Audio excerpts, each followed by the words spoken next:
Welcome to the Last Drop Sobriety Podcast, where I get the privilege to interview recovering addicts and alcoholics who have maintained their sobriety.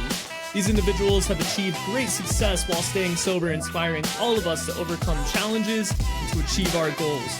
So whether you're someone seeking recovery, have years of sobriety, or someone who supports a sober lifestyle, the Last Drop is your source of motivation, inspiration, and hope today.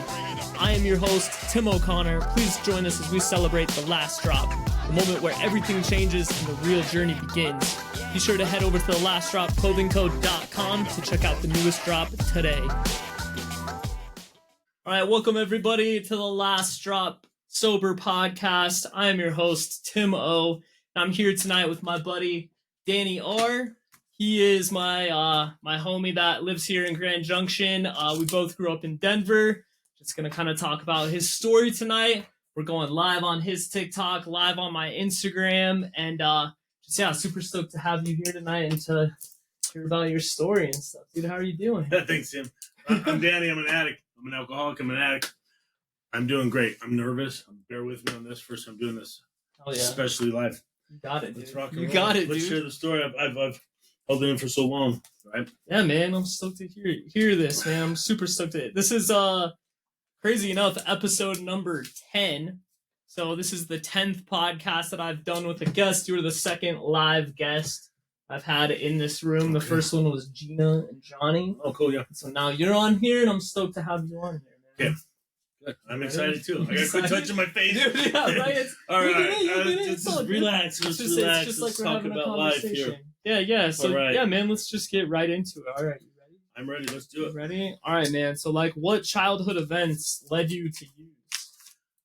Okay, so let's walk backwards in my past. I was born and raised in North Denver, a loving home, from what I thought was a loving home. Always had presents. We always had, the big Christmases. We had boats. We had campers. We had all this. It was nice until I hit about 11, and then my house got raided by the police, the Denver police. My dad turned out to be one of the largest drug dealers in North Denver, supplying it for a well-known motorcycle gang. They took our house. They took everything we had. So all those presents that I had as an 11-year-old were taken away from me. Jesus. And I don't remember him selling drugs. I don't remember that.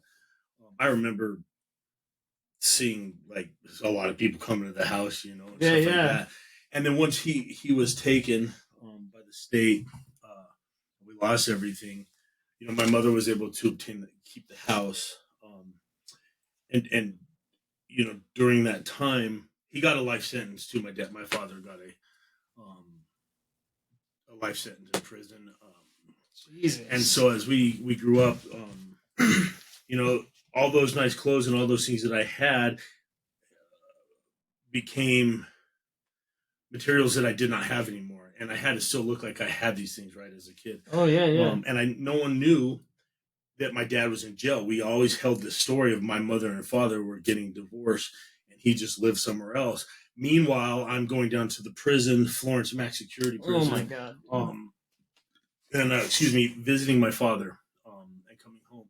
And during that time, I started hanging out with the wrong people. Yeah. Right. So I'm an 11-year-old, 12-year-old kid hanging out with individuals who are 17, 18 years old. And all I want to do is fit in. Oh, yeah, dude.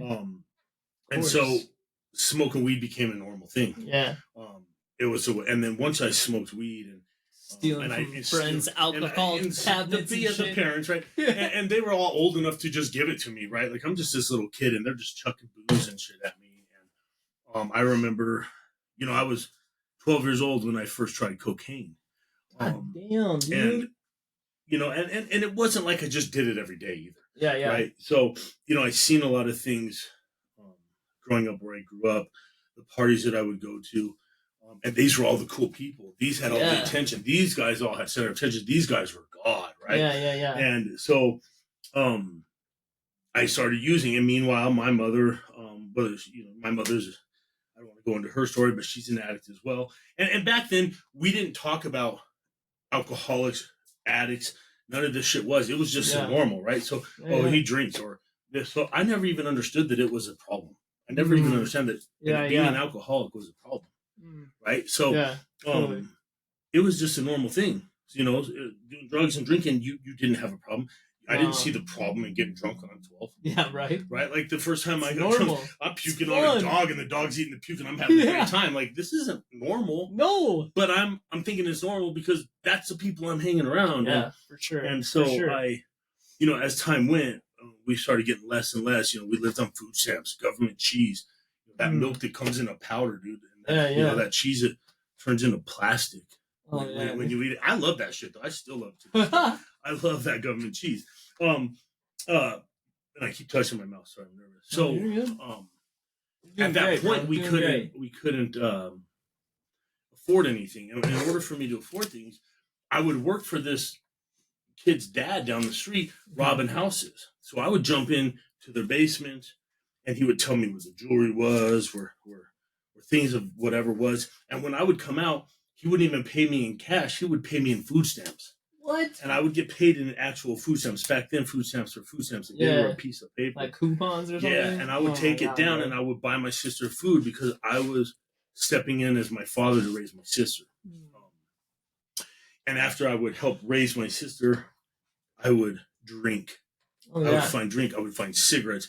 I would smoke sage. I'd snort pitsy sticks. I would do anything under the sun to kind of get away from it. Totally. And as I kind of got into my 11 and 12 years old and 13 years old, you know, and I'm hanging out at these parties, it kind of started subsiding. Then my father was actually released from prison on the double jeopardy law. So he was charged twice for the same crime. They were just like, pick his ass up.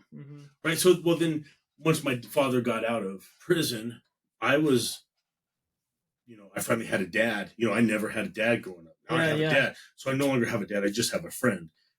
Well, my dad drinks. Right. And so I'm 15 years old. Hang out with your dad. And the only thing I know is get me a beer, you grab yourself one. Right? So I'm drinking. And I never really considered myself an alcoholic at the age of 15 years old. Because I would only drink with my dad, or I would only drink at parties, or I'd still booze or whatever. And, you know, so I would start using drugs and alcohol as a form to make my father proud, just because he would be a friend and he would just be around me, you know, and gotta love the life. Sorry about that. And so I would start using booze to hang out with my father. And we're watching BattleBots, bro. And I'm just kicking down Magnum 40s, right? Yeah. And so, you know, and then I ended up, that shit was so gross. You know, meeting a woman in high school. And then things kind of broke off from that, you know. I wasn't an addict or drunk or any of this. Yes, I had a past. But at the age of 16 years old, I felt like I've already grown up. I've already been a father to my sister. You know, I've raised her. I took her to school. Your dad wasn't in the picture, so you were like... And my mom was at home. And so I would give her I would give her sponge baths from the neighbor's boiling water. So we would have some water to wash each other with. Because you were like, you didn't have water. Like, it was either you had water... And you either had water or you had electricity. You never had both in the same month, right? And it wasn't like a trap house, but it was about as vacant. Close. Right? And so, you know, I kind of broke out of that, and then, you know, and everything kind of started going. You know, my father passed away at the age of 19. He overdosed. He died, and I remember when he died. You know, the bad thing was is he was drinking so much. I hated alcohol. I never called him an alcoholic. I didn't think of the word alcoholic. As he went in and out of rehabs, he couldn't get his shit together. Right? So he would just drink. Well, the night before he died, I prayed to God that my father would die. Because it was so hard on my family. And if I cry during this, you guys just bear with me. So I prayed that my father would die that night. And I got the call in the morning that, you know, he died in his sleep. He overdosed from Vicodins and alcohol. So then he died, you know, and I kind of, there went that other bit of abandonment, right? So here comes this another. My dad abandoned me before I was going to prison. Now my dad's dead and abandoned me. My mom would abandon me. You know, it was just this whole thing of abandonment. So, you know, I got married at a young age, had a baby. Life was good. Friends came back into the picture, and it was, that past of mine was shut out, right? Like there's that blinder. I'm moving forward. Here we go. Yeah. And and then I started to, I might smoke weed again, right? And we can get into more things here, but they say weed is the gateway drug. Yeah. Fuck, it wasn't in the gateway drug, dude. It was a bridge because I didn't like smoking weed anymore. I just jumped that bridge and went straight to the hard shit. Yeah, right. Like I was in, and there was no weekend warrior. I don't even know what the fuck that is. I just go hard in the paint. Yeah, everything I had all the time. And my daughter, I love my children to death. As they kind of grew and using that, and now I'm using at a young age. When I say young age, I'm off and on at 25 years old. Yeah. And I'm not here to bash my ex-wife or anything of that nature. She's got her story, I got mine, and I'm only going to tell mine. And I'm just saying that because it's not my time to do that. And so that's kind of how I started using drugs and alcohol. Yeah. Was at that time was abandonment and trying to fit in and trying to be perfect and trying to be the center of attention and trying to be loved and trying to find the right girl and trying to find the right friends. That's why I use. Yeah. I put that mask on. Totally, man. Totally. And I can relate to that a lot too, because when I was younger, it was the same. It wasn't exactly the same thing, but it was like I remember being 13 and going to these two girls' houses, and this chick's dad was never home, and like it was like me and two cute girls, and it was like, oh, they were like, here, let me get some booze from my dad's cabinet, and it was just like, remember that was like the first time I got drunk was with these two girls, and then I like, we like hung out and did some scandalous shit, and then I fucking rode the activity bus home to my parents' house and like ate dinner with my parents like after drinking a couple of like just disgusting cheap hard alcohol, and I remember it vividly, and that was like the start, because then I remember after that I vividly remember being like, alcohol is fun. Alcohol brings all these things into my life, and like I need to do it. And then it was like, my parents always had booze, so I'd steal booze from them. And then like weed came into the picture when I was 15, and I grew up in like a middle class fucking neighborhood, and like life was decent and everything was cool, and like parents never went to jail or anything, and it was very like vanilla type A type shit. And I wanted to be the black sheep because I thought that like life was fucking cool like that. And then I started smoking weed at like 15, 16, and it was crazy because like after I started smoking weed is like, I remember it was probably within like a couple of months of me smoking weed, I fucking hit a telephone pole with my truck, and then I ran from the cops for the first time. And I remember I like drove back to my parents' house from the skate park because I was skating with my homies, and I'd smoked a bunch of weed the night before, and I was all like out of it. And I like drove home, and then the cops, like, I hit this light pole, and then all of a sudden like 3 Douglas County cops roll up to my house, and I parked my truck, and I ran inside, and I came back out, and one of the cops pulled his gun on me and was like, hey, is this your truck? And I was like, yeah, this is my fucking truck. And and I was like, what did I do? What did I do? And he's like, you hit that light pole. And he's like, you don't do a hit and run. And it was crazy because then another cop actually came up and was like, dude, you need to chill out, and told this other cop who pulled a gun on a 16-year-old to chill out, And I was, after that point, that's like when my fear of cops started, because I was like, dude, I just got a gun pulled on me for hitting a light pole, And crazy enough, like 16 years old is when like the police got involved with my drug habits. And and it's crazy because then after that, it seems like things just got worse and worse, like I just wanted to party and be the cool kid, and like I wanted to be the kid that fit in, and I put the mask on every time I was with a different group of people, and that's just like who I wanted to be, and like I would try and fit in wherever I would try and go, and if that meant like, hey, do these drugs, I would do those drugs, or if that meant like drink this stuff, I drink that stuff, if that meant be an asshole and like be just an idiot, then I'd be an idiot, and it's like I was just trying to fit in, and it was like that up until college, and so like did you graduate high school? Did you end up getting out of high school? So oddly enough, like I was using drugs and I was not attending class, and I met my ex-wife at that time in high school, and I lied to her, and I was like, no, I have straight A's.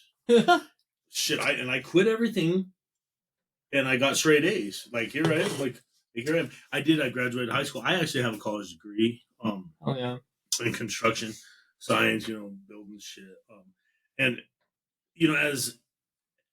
as things kind of progressed, I felt, things I graduated. I don't know where I'm going with that, but looking back at like what you were saying, I remember running from the police and the thrill of running from the cops. Yeah, until you get caught. Like I broke my wrist, I was hanging on the thing. Until you get caught and the reality hits you, right? Yeah. Like you fucked up, dude. You're like, I'm going to jail. And you're like, well, I can't just say sorry? Yeah. Because I'm so big into saying sorry. And I'm an addict, dude. So I'm like, I'm sorry. But my actions never match my sorry, right? No, so I remember that and getting involved in that. And then, new friends start coming into your life as you become an adult. Yeah. And old friends from the past that back up into your life. Some of your best friends. When I was going through those hard times, I would live at my friend Chad, and his dad was my baseball coach, and I just stayed at his house. He never enabled any bit of drug use, but we just hit it all the time. Right? I wasn't at home no more. See you later. I got to go. I'm on my own at 15. I'm a badass, right? I know it all. Yeah. And I was hanging out with, that, and then I would hang out with these fake gangbangers. And I'm not going to say they're not gangbangers. These older people that were influences, I'm going to kind of fall back on that.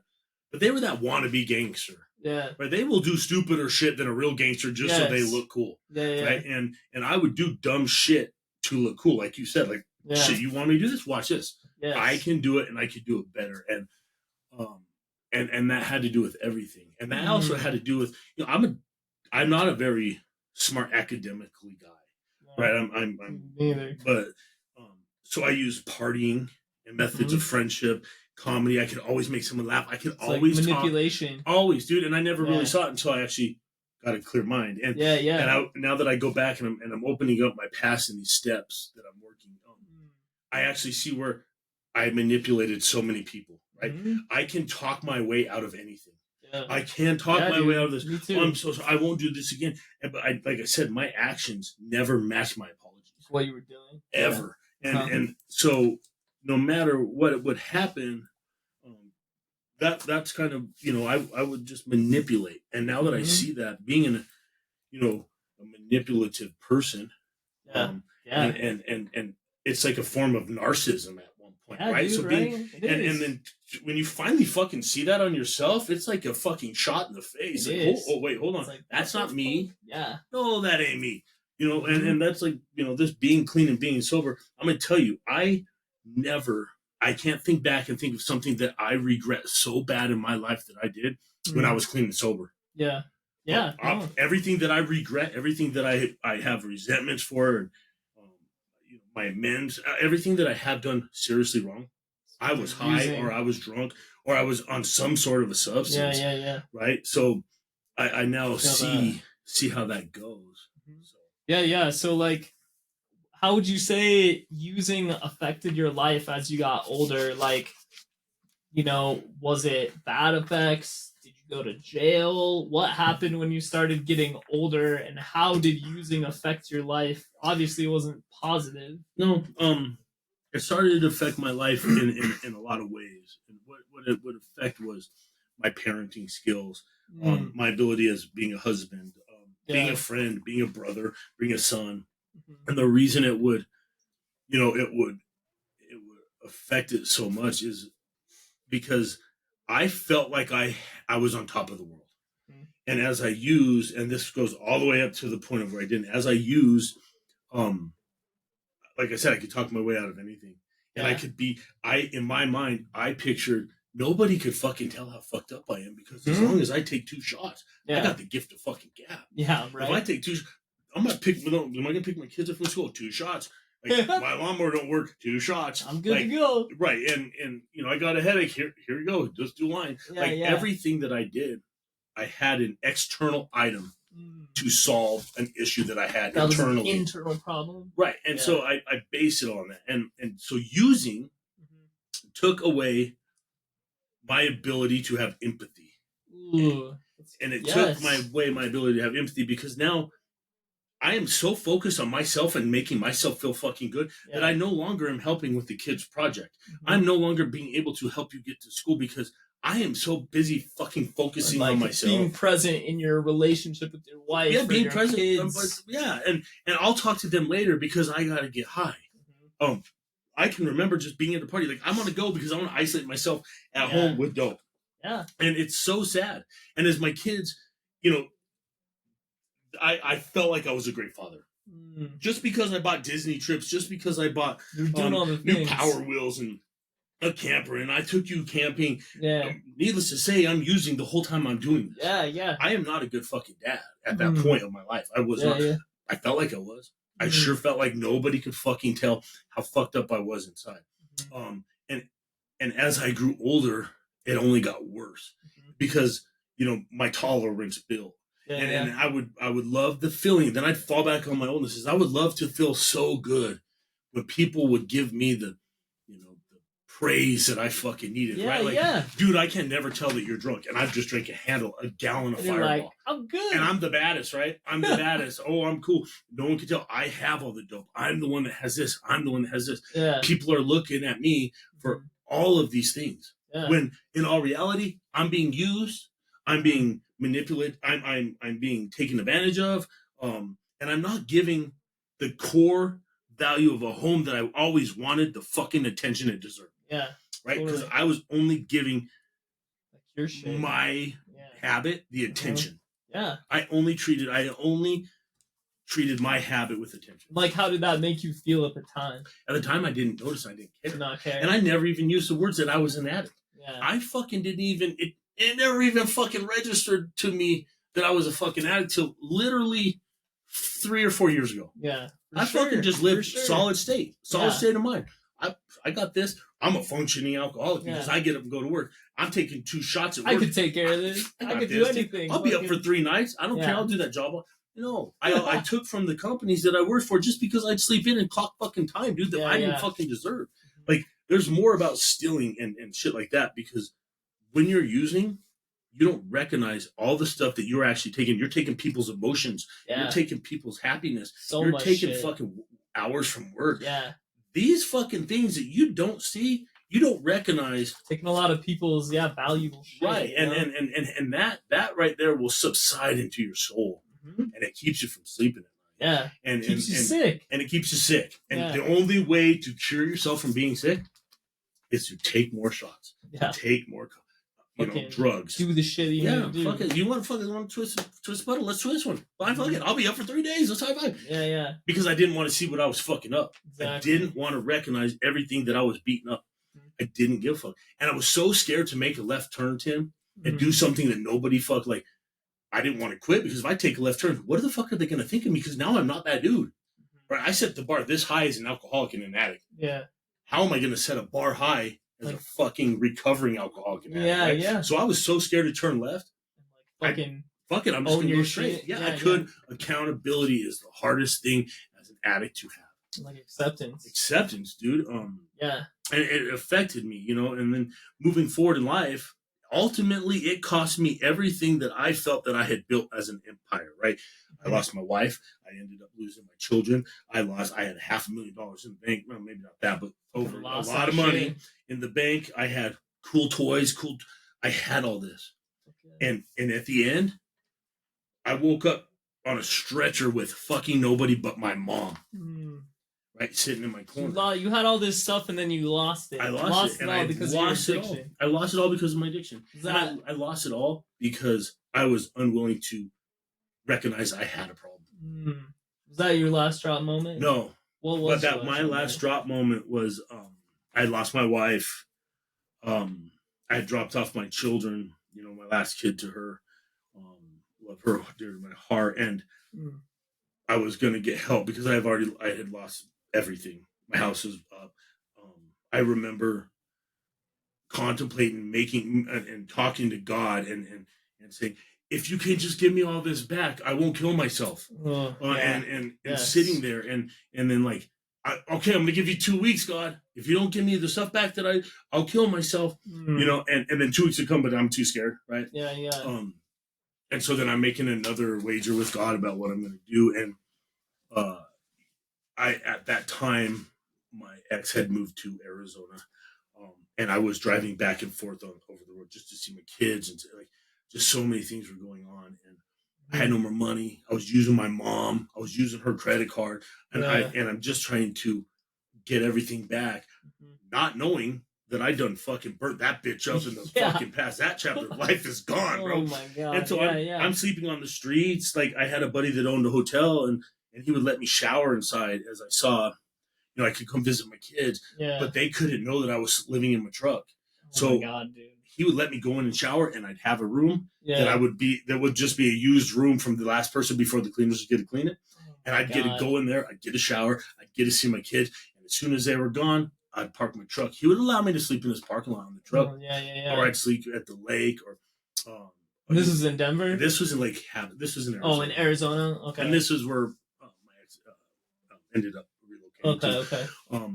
And so during this whole time, I am losing my mind, and I am like seriously going schizophrenic. Why would you like?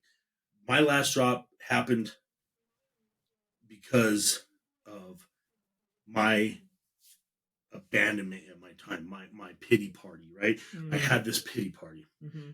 I heard this today. Like you can be, your conjugal age, is that the word? Like the age that you start using. Your birthday is 39 years old. I was 39 years old, but I'm fucking mentally 12. And I'm throwing temper tantrums, and I'm not, and I'm a 12-year-old fucking kid now, and I'm just searching, and why would you leave me? Why does this happen? All those abandonment issues right. from your I'm childhood. thinking about my best friend that I had spoke about. He overdosed and died in front of me. My uncle overdosed and fucking died in front of me. Why would you take all this shit to me? Now you're fucking taking this? Now I have nothing left? Well, fuck you, God. That's what fuck you, God. I got this. I'm the man here. Check this out. Right? You can't do nothing to me. Watch. And this is after multiple years of using. I've had a stroke. I've had a heart attack, a mini heart attack. I'm blind out a portion of this eye because I still can't admit that I'm an addict. And so that last drop moment, I had gotten in an argument with a friend. I had written letters to my children, just some dumb shit. Got in a fight with my mom, and I left, and I stopped, and I bought myself 2 pints of 99 bananas. Right, 2 pints. So that's 8 shots in a pint. I had 3 Fireball shots because they're 3 for $5 fucking $3 doubles. So I have those double shots. And then I had two shots of 90 schnapps, was my favorite drink. I took it to the head. During this whole time, I learned how to do a Rubik's Cube because I'm all fucking right. And so I took it all to the head, placed my Rubik's Cube on my thing, did everything I had left. I went for a walk. Oh my God. I called people, said things I shouldn't have said. You just went to the extreme. And apparently your body can't handle that amount of alcohol in one sitting because it's a lot. And I was picked up on the side of the road by a police officer here in Grand Junction. Took me to the hospital. I vaguely kind of remember what was happening. And I'm going to tell a story on here. People will hear that. Here we go. What's out? As I went in there, I remember puking and fighting the nurses. And during that time, my body had an allergic reaction or whatever they say. And my esophagus closed and my lungs collapsed. And I collapsed on the ground. And I was pronounced dead. From the terms of the nurse, I was pronounced dead for over 2 minutes as they worked on me. And then they got me back. They have to intubate you? Yeah, I had throat sound there. I was put into an induced coma. Oh my God. And my liver and kidneys weren't functioning. They apparently do some things too. They weren't functioning. The amount of drugs that I had put into my body, they deemed suicidal. So now I'm restrained. I can't have fucking anything but finger food. I woke up naked. They all say you see this light and shit when you die. I didn't see anything. I woke up cold, little balls hanging out, and I'm strapped to the thing. That was the last time that I ever touched anything. And at the time, not touching anything, that doctor told me, you were fucking playing Russian roulette, kid. You will fucking die. You touch this again. And I had just had a fight with God. Yeah. I just had a fight with God, and look where the fuck it put me, right? Yeah, So fucking A, dude. Oh my God. You know, and at that point, I'm thinking as I'm laying in bed, you know, I'm gonna get back what I loved. I'm gonna get back my kids. Yeah. Right? Not knowing that, like, my apologies have never matched my actions. Right? So I'm laying on this bed in this stretcher, being told that I can't even get put into a because the amount of what I have in my body that I have to be watched as I've been put to sleep for fucking however long. Yeah. How long were you in a coma for? 24 hours is what they put me down for, until my body could slow down and my adrenaline, like process Narcan, you know, all whatever God, you know, dude. stomach was pumped. I had all these fucking tubes hanging out of me. And at that point, I'm like, I'm gonna quit, Mom. Because my mom was the only one in my corner, dude. The only person that was in my corner is my mom. And she's like, okay, well, let's just get through today. And I'm like, no, you don't get it. Like, I'm gonna quit. She's like, all right, we're gonna look into where you're going after this. And I'm like, what do you fucking mean where I'm going after this? What do you mean, where am I going? I'm going home with you. She's like, no, they ain't let you go home with you, dude. Yeah, you're going somewhere. I can't go home with you. Yeah. Okay. We need to take you another drug test. And then I sat in there for 4 days after all that. They like detoxed you? To detox me and pass everything. Oh my God. And then because they deemed it suicidal, I was put into an institution down here. I'm on a 72-hour hold. And I'm sitting in there and I'm like, this isn't me. Yeah. And I still haven't fucking recognized that I got a problem. I'm looking at all these motherfuckers like, dude, you suck, bro. You guys are like, the ones with the problem. Wow, dude, see, you know, I'm glad I'm not like you. Like, I'm glad I ain't like you. No, I am. I'm just handling it a different way. And then I got out and I had nowhere to go. Yeah. I had checked into going into rehab. I checked into other facilities down here. And the amount of time that I was out, you know, I wasn't really offered a bed. I was told, hey, there's other people. You seem to be doing okay. I went to like a circle group. You're doing okay. And at the time, I'm like, I got this, right? Yeah. I got this. I'm 30 days clean. I'll be good. Like, mentally, I'm still fucking 13 years old. Yeah. Right? I'm still like about ready to throw a temper tantrum. Like, I can throw a temper tantrum. I have no problem put a bucket through my head just because I'm a crybaby. Of course. And so after that last drop, you know, I remember going to meetings. My mother, you know, and she's like, you need to go to a meeting. Okay, yeah, whatever. And I was asked, you know, I want to get a tattoo. Yeah. I'm going to get a tattoo. I'm a rebirth of myself. Yeah. So I go to the fucking tattoo place to get a tattoo. And as I walk out, there's a meeting that's getting ready to go on. And something just said, you know, go in there. Damn. Go in there. And I'm like, hey, is there a meeting in there? And they're like, yeah. And I'm like, okay. She's like, come on in. And I'm like, no, I'm good.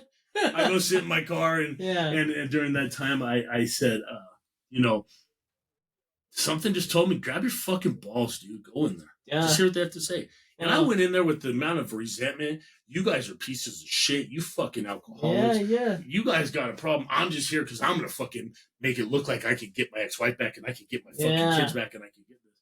And I go sitting there. And I'm like, listening to the stories. And I'm like, oh, that sounds like me. Yeah. And it was like, well, that's me. Then they're reading out this book. And I'm like, that motherfucker wrote that story for me. Yeah. And as I come out, and I kind of got happy about it. And then they were going on a hike. And I'm like, I'll get involved with this. And at the beginning of this, I wasn't getting clean and sober for myself. I was getting clean and sober to make myself look like who I thought I should be in order to gain my wife back and my kids back. Ego, the ego out of it, right? And I wasn't doing it for me. I wasn't doing it for God. You were doing it for just for a temporary solution. Yeah, temporary solution to a permanent problem. Right, and you know, knowing that, you know, as I start to make these, you know, emotional mistakes, it's rational solutions. Everything I'm doing is just based on what I feel like I can get back and achieve. Yeah. I'm still not recognizing I got a fucking problem. Yeah. I still ain't as bad as him. You got 12 steps? Shit. I'll do hopscotches. Yeah. Right? Like, dude, I don't need that shit. You sponsor. Fuck sponsors. Yeah. You know, because sometimes, you know, people have their own recovery. And I didn't feel like I needed that part of my life, right? And then I started thinking, and it started about trauma. Everything was fucking trauma, and how fucked up was my life. And it started, and then, you know, after I got about 6 months into it, and then I still was doing good. Yeah. And I'm like talking to my ex-wife, like, I got 30 days. Yeah. I'm badass. Good. I'm and good she's to like, go. you got 30 days. Like, and granted, like, in my mind, I'm like, no high fives. Yeah. Like, no fucking candles. Yeah. I'm not getting a cake. Here's my chip. Yeah. Right? And then so I get 60 days and 90 days. And then as it got to 6 months, and I started working with another sponsor at, and I'll keep, sorry if I'm going. No, you're good. And then at one year, I kind of recognized I was an addict. Like, I'm an alcoholic. Yeah. Are you fucking kidding me? And I say it with pride. Now, the anonymous, I am a grateful addict. Yeah. And I go back to this trauma. Me too. And this trauma now, as that I'm looking at my abandonment issues, right? As I try to dig back into my past, my dad leaving me, not leaving, going to prison, my dad dying, my uncle dying, my mom being gone, all this shit, my best friend passing away. I've seen other, everything that's been taken. Why are you taking so much from me? Oh my God, stop hitting me with the left hook. Why? And all these abandonment issues, something kind of smacked me in the face and said, yo, bro, it's not abandonment, bro. It's a push in the right fucking direction. Yeah, definitely. And every piece of that I was abandoned. If I go back and look at the hops and the movements that I had to make during that, my mom not coming home and me having to feed my sister, take her to school and get her back home and doing all everything, that helped me be a man. Yes. A real man. Yeah. And everything comes in that, my marriage. Yeah. God willing, that had to go. Yeah. And the reason that had to go was because my kids deserve a fucking dad and a mom. Whether they bicker and battle at each other, they're still alive, well, and having a good fucking time, right? Yeah. We are good people, just not good together. Yeah, exactly. And it also made me realize what love is. Now I know what love fucking feels like. Yeah. I wake up with a warm cup of coffee, Tim, in the morning, and what I used to strive for in happiness was so much of the wrong reasons, and all the things that I used for comfort, like getting my back picked, sounds as dumb as it is, picking my back and laying it down and getting picked at. I love that because my mom used to do that when my dad was in jail. Now I get that again. These things that I held true and that I really, really loved have slowly started to progress back into my life. And the gifts of getting fucking clean. The gifts of getting clean. And the gifts of getting clean is a clear fucking conscience. I can go to fucking bed tonight knowing that I did my best. And it doesn't make me better than anyone because we're like my friend Gina says, we're just another bozo on the bus. We're just another bag of bones. Yeah, dude. Nobody's better. Nobody's better than the next person. And I realized, what it's like now. I come home to a house of love. Dinners made, shit, things like this natures that were like, as you're using. It's like the shit you only dream of when you're using. Yeah, when you're using, you don't give a fuck if you've had ramen in the dish to sat in it 3 days. Like, how old is that shit? And as I've started to come, and then the people that I meet and the opportunities that have come, that it's amazing, and the people that I have met during these travels are some of the people I hold closest to my heart. Yeah, for sure. I feel that, dude. And I think that if I were to say anything to an addict or an alcoholic that is struggling at this point in life, you have a voice, and I really wish that people would look at themselves through someone else's eyes. Yeah. Because you might not believe in yourself. You might not think that you can do this. You think you're hopelessly bad. You're hopeless fucking and not curable. Not curable. And we all, as being an addict, we're addicted to fucking everything. Yes. Everything under the sun. I'm addicted to TikTok. I'm addicted to so I'm many also addicted things. to my self-pity. Yeah. And my self-pity will drive my addiction because I am so fucking stuck on my past and how bad and how horrible I fucking think I am. You have to think better than you're feeling in order to grow. Yeah. And the only way you're going to grow is to think you are better than you actually are. And some of my goals as I get into this and things that I do to make myself better, Tim, is I say hi to 10 people, 10 strangers a fucking day. I don't care where I'm at. Hey, how you doing? Good. I compliment 5 of them. I don't know them. Hey, how you doing? I like that shirt. Yeah. It builds my self-confidence back up, and I can walk with my head held high. Gives you some empathy, too, because then you start thinking about other people and, like, not just yourself. Because for me, I had the same problem, and I made a video about this today of, like, I had no clue what empathy was like when I was growing up and when I was using, because like I was never taught empathy, and I was never like, I never figured out how to be empathetic towards anyone else. Like it was only sympathy. Like I literally was 100%. only like, oh, I feel sorry for you because of this and that. And it's like I couldn't, look in the mirror and like understand like why they were hurting, or like why, some shit was going on, and Couldn't feel their pain. yeah, couldn't feel their pain, right? And it's just like now today, because of being clean and having a program and like being able to like empathize with people and be like, dude, I know what you're fucking going through. Like, I'm so grateful that I have that today, because it like makes me realize that like life is fucking hard. Life will always be fucking hard. Life on life. And like life on life's terms is the hardest thing anyone can do, whether you're an addict or not. But the thing is like dealing with life on life's terms. And like that's what I strive for today. And like that's what I've always, aimed for. Even when I was in addiction, I was like, dude, I'm dreaming of all of these crazy far out things that I'm like, yeah, I'm gonna be able to like keep using, keep drinking, and I'm gonna accomplish all these fucking dreams that I have. And that is the farthest fucking thing from what I did. Let me ask you a question. Are you grateful that you are an addict? Yeah, I'm very grateful that I'm an addict. I'm a grateful recovering addict today.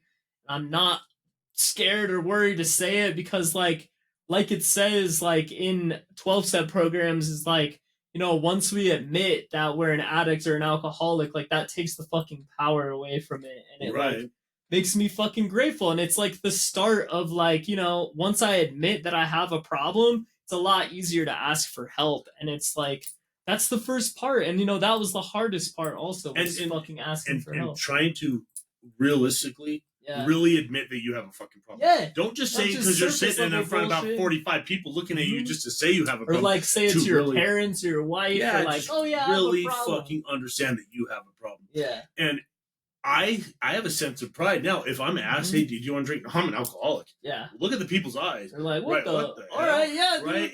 No worries. Yeah, bro. and like, going out, like I've been to Vegas a couple times, and and I'm with somebody that doesn't drink and doesn't use drugs. Yeah. And never has. And it's so nice to have someone believe in you when they don't even understand how fucked up addiction is. Yeah. Right? Because as I try to explain it is, imagine as an addict. This is why I'm grateful to be an addict, because nobody's fucking walked in these shoes. No. And the people that are walking in these shoes right now are some of the strongest people in this world. Yeah. Because take your fucking phone away for 24 hours. Yeah, see what happens. Just take your phone away for 24 hours and be told that you can't use that again.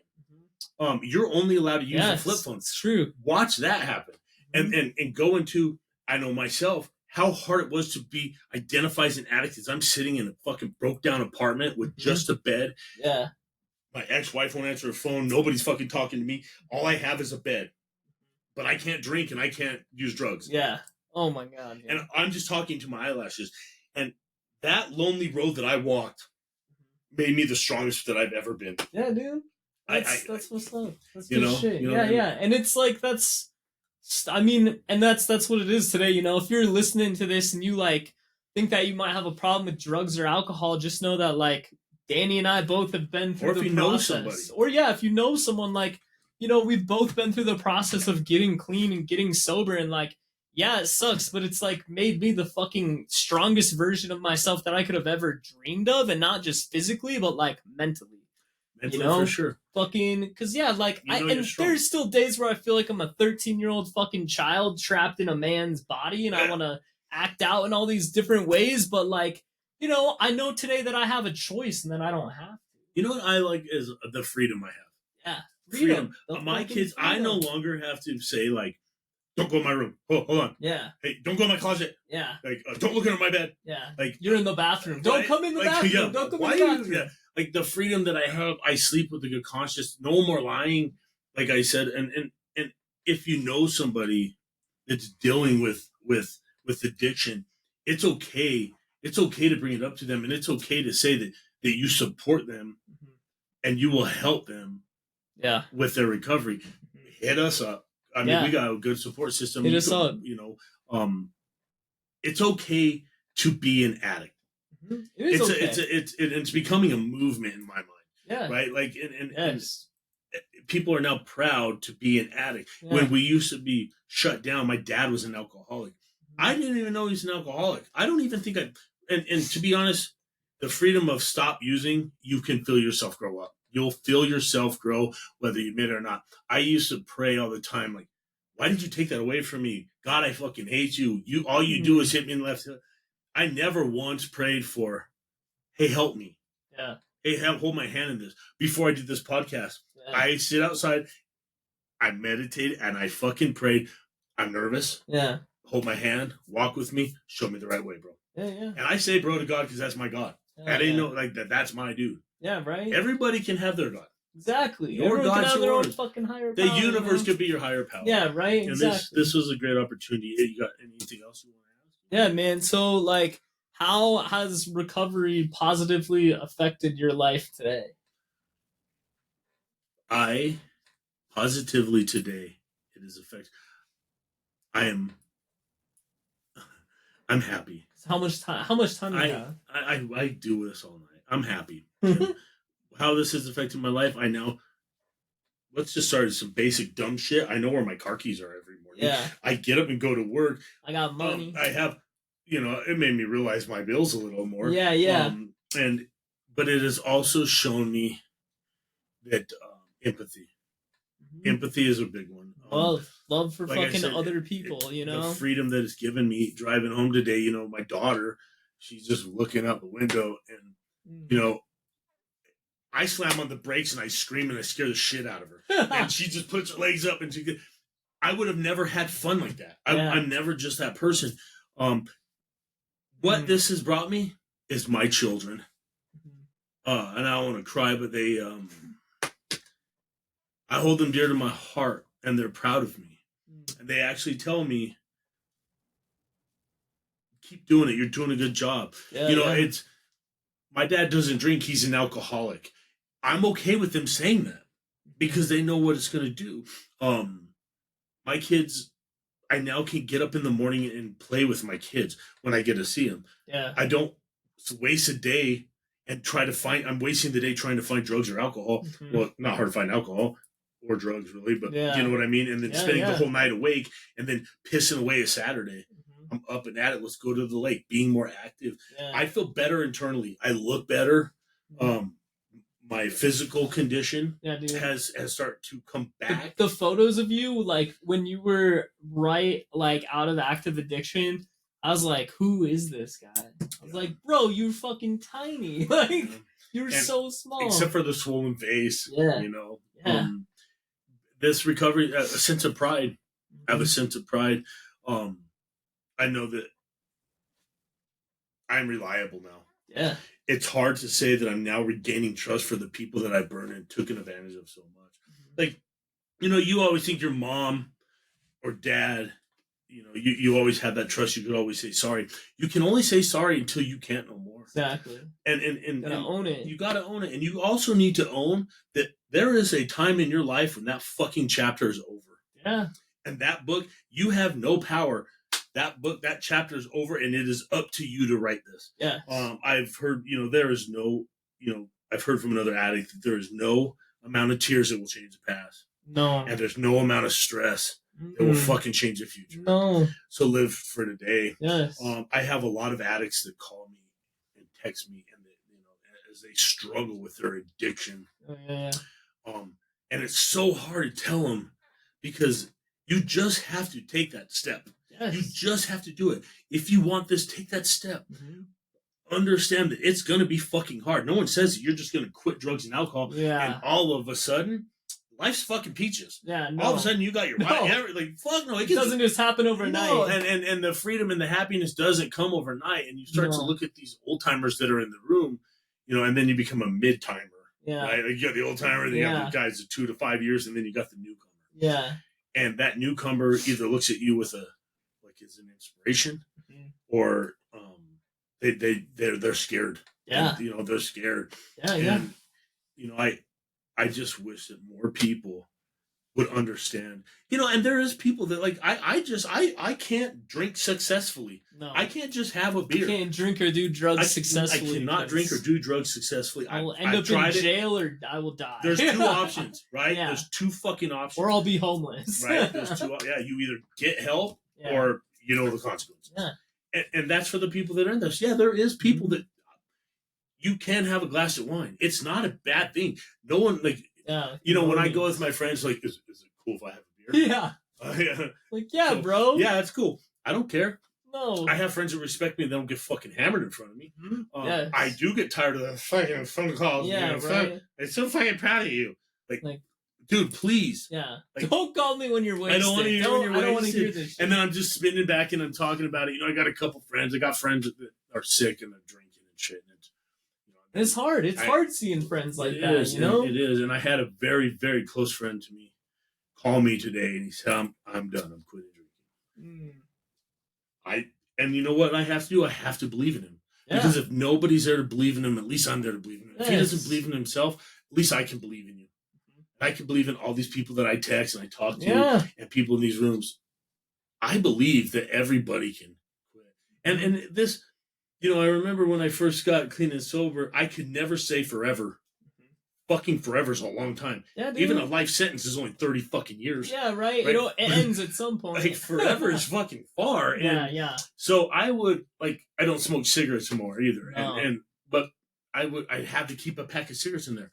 I kept 2 shooters in my fucking glove box for 8 months. And I'm like, just because I knew I had it there, I couldn't fucking let go of it. Yeah. I physically couldn't let go of it, Tim. And when I got rid of that, the sense of oh my God, I fucked up, and that's, that's hard. And getting clean, it doesn't mean that you're going to stop dreaming about drugs.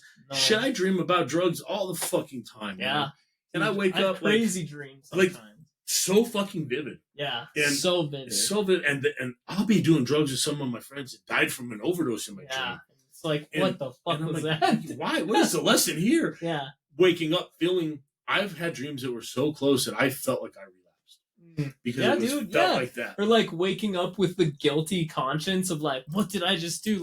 There were so many times that, there have been actually a couple of times in the past couple of months where I've woken up and I've literally been dude, I literally felt so guilty because of what happened in my dreams. And it's I felt like I used, and it was just oh my God. And then I woke up and it an hour went by and it's oh, I still kind of feel weird. And I know this didn't happen, but it's still and it's that's what I say to people nowadays. It's it's so close. It's literally one person away, I am one step away from losing everything. Yeah, dude. One step. Dude, I had everything. From the outside looking in, I had all the material shit. All the material shit. I had a huge house, big ass yard, nice cars. I had the family. I had it all. I had all this. And I took it for fucking granted because of the selfish act of using drugs and alcohol. Yeah. Yeah. And you know what though? But to be honest and fair, I wouldn't fucking change it now. I would not fucking change it now because that led, like I said, those were just a push in the right direction. Yeah. Those let me understand, like I said, what love is, what happiness is, what real fucking laughter is. Yeah, Not just laughing because I'm fucked up and I'm all high. Yeah. Real laughter over some dumb shit because you spilled your Dr. Pepper. Yeah, yeah. Some real shit like that. Being able to be active. These things are so fucking fun now. Yeah. And to be honest,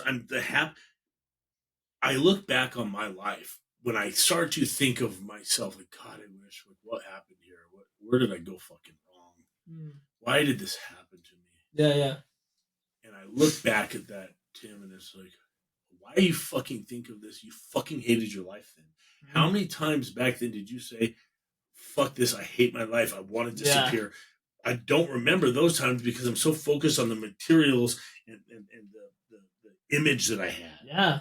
Yeah, dude. And you know what I mean? Sure. And so I'm so self-conscious of my image. I'm so scared to be exposed. The mask, dude. The mask. Right. And then when I was able to be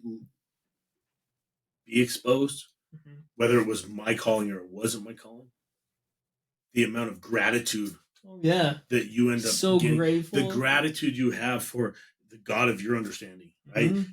The universe, if you believe in it, your fucking friend or your mother, the gratitude that you have for being as fucked up as you were. Yeah, right. You know what I mean? Like it's a crazy like paradox, right? It's like so grateful today for all of that like experience that I had while I was using, but it took me like getting clean to appreciate that or shit. fucking recognize it. And yeah, dude, exactly. Because you don't recognize really. Like, and that's just the hardest thing I tell the newcomers.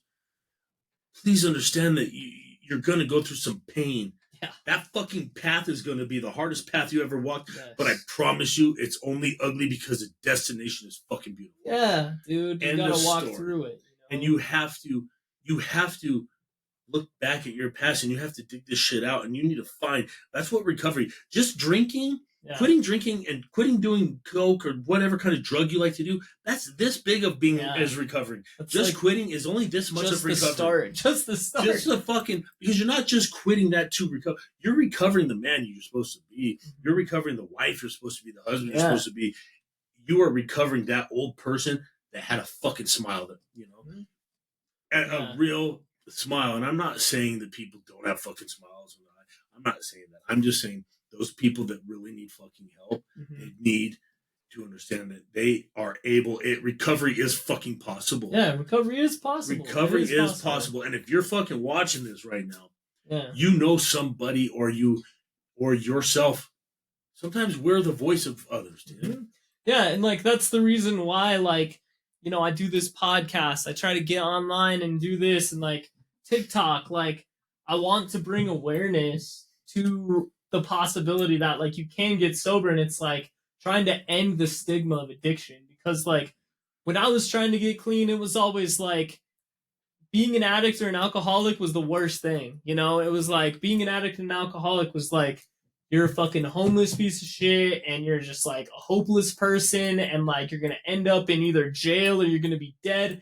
And it wasn't that like it was like I felt that way about it, and also like people around me I could tell felt that way about it. And it was like this was 4 years ago, and it was like only 4 years ago, right? And it's just like that is so little of time, and now I'm grateful that like the sober movement is happening and people are coming out about being sober and being it's like coming out of the closet. Yeah, dude, it's like right?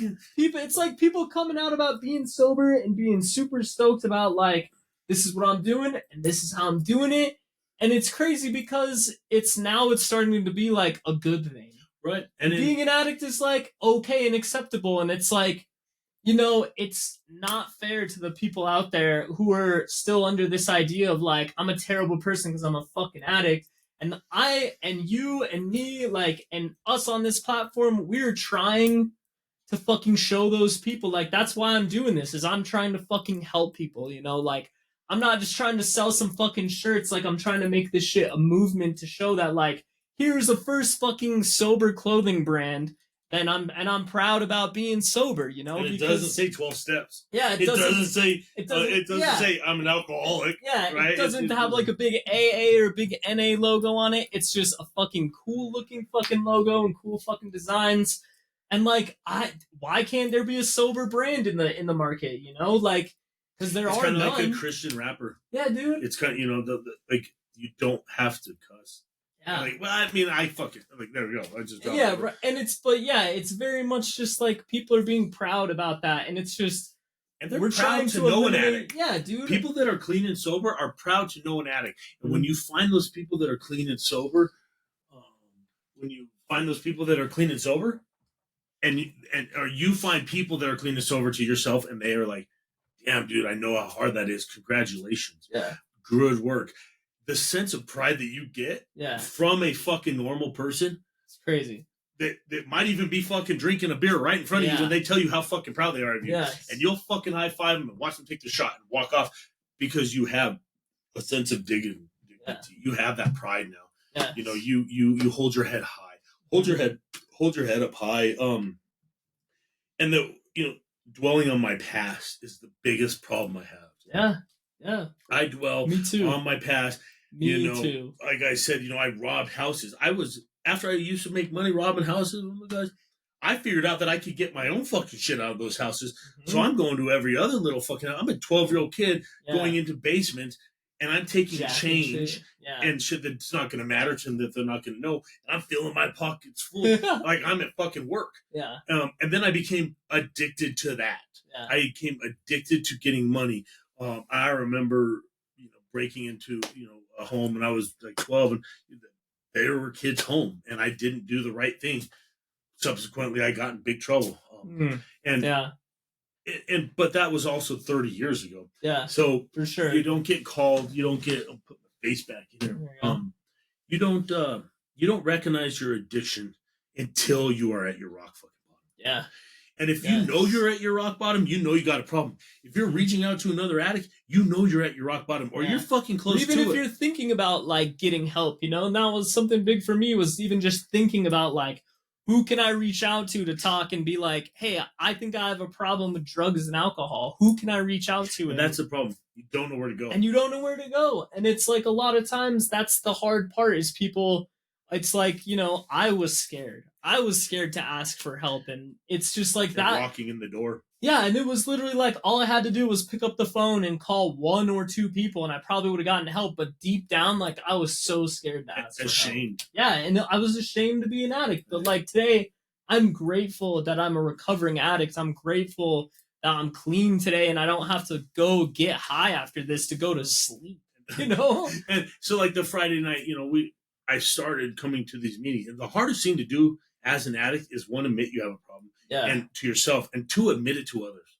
Yeah, and like you said, truthfully. And truthfully admit it. And then step into that room of 30 fucking fucked up individuals. Yeah.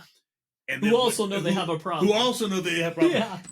They have seen this time and time and time again, and you don't know that you're accepted to walk in. And I'm not going to, and I don't want to push, it is what it is. People have their own ways to recover. Yeah. And sometimes family is recovery, and sometimes going into the wilderness is the nature's recovery. So many different ways to get recovery. It's not just walking into a fucking meeting that you can recover.